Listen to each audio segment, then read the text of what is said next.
All right, take up where we left off. Try to do this as quick as I can. Make sure I've got a good angle. So this is where we're at, y'all. You're gonna put the spring inside of that little hole,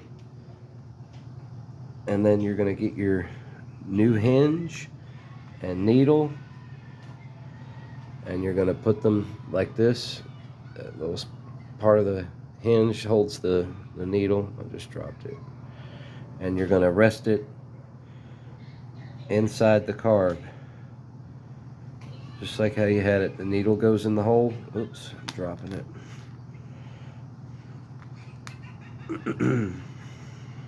Just like this.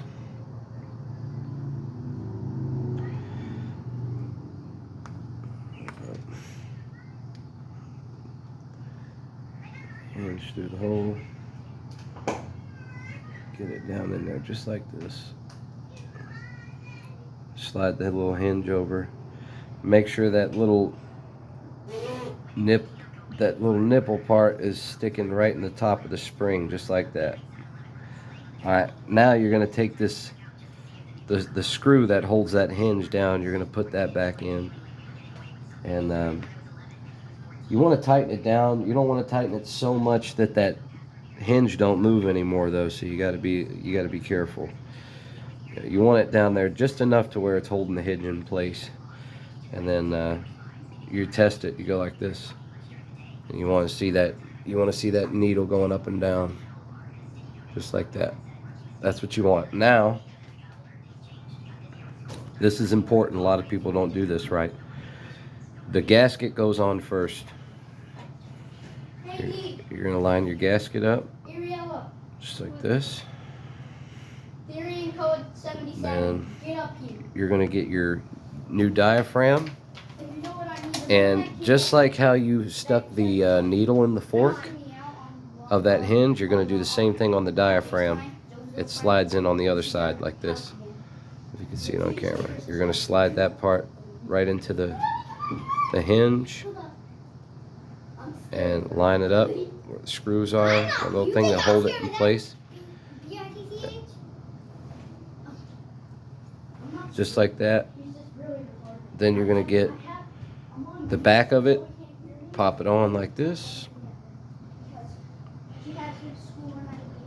and then you screw the bottom of the carb back on like so.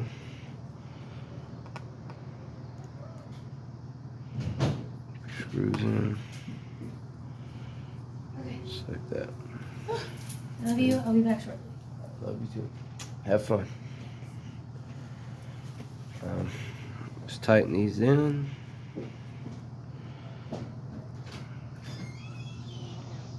Hopefully y'all can see what I'm doing. Son of a bitch. I am not in the middle of the screen. I'm so sorry. Okay. Hopefully that's a better angle. You can see what I'm doing. Tighten the bottom of the carb.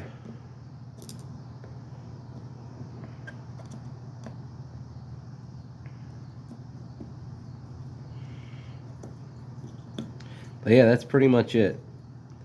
There's a few things I do want to mention here when we get to putting it back in. I want to show you.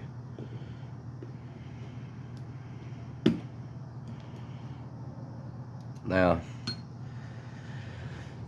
so some carb kits, I do believe, come with the gasket. There's a gasket in between this reed block here and the carburetor. Some carb kits come with it. Most of them do not. There's also a gasket. So actually here, let me put this over here because we're going to reuse that. Like I said in the next video, there wasn't really anything wrong with it. I just wanted to do this to demonstrate.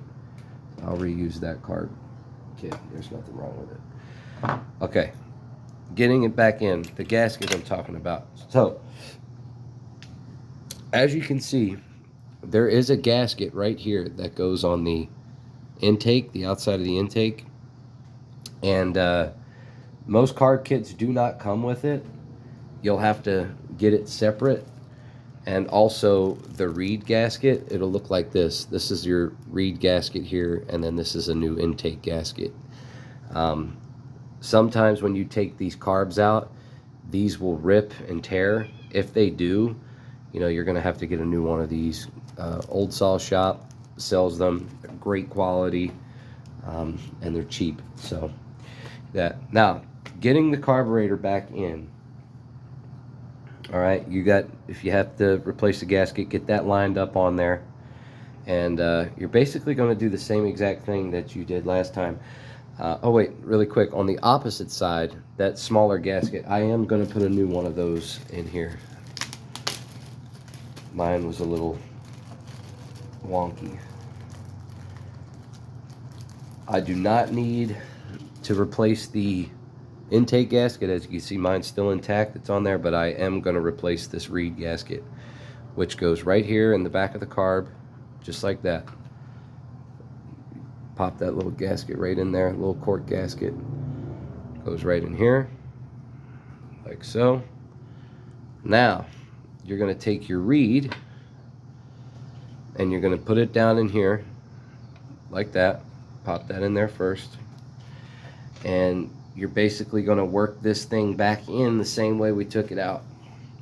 So what I like to do is I like to line it up. It's now, if you look on the butterfly, your throttle linkage here, that point, you want it to go in the biggest hole, third one from this side. 1, 2, 3, that one right there in front of my fingertip. You want that throttle linkage to go right in there. So that's the first thing I do, line it like this. This can be kind of tricky because it wobbles and it moves and whatnot, but you do it for, you know, you play with it for a minute and you'll get it.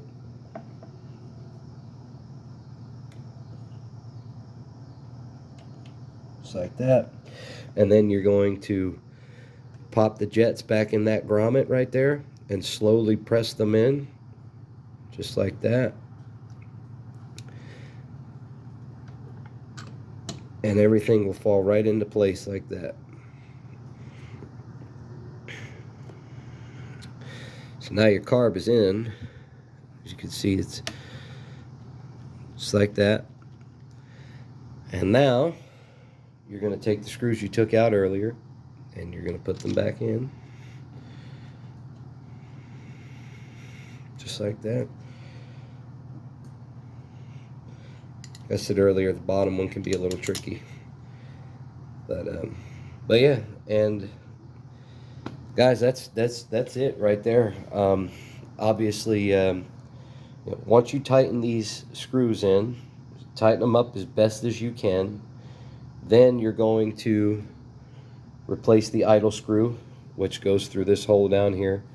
You get that back through the hole down here and up through here.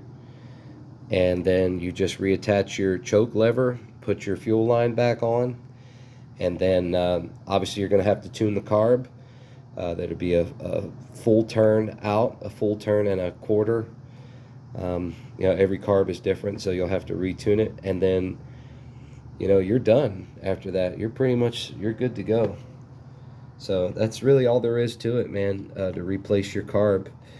Between this video and the last, everything you need to know about it is in it. So I hope this helps you, and if you're having any carb problems with your 306A or 245, this should solve it. And yep. So you got a small enough flathead, you can work this bottom one in pretty quickly with that, and then get to tighten it with a wrench, 5/16. So, but you want this, you guys got to make sure these bolts here have to be completely as tight as you can get them without stripping them, because you want this airtight. But yeah, I mean, and that's it, y'all. I hope this was helpful, and if you have any other questions, let me know.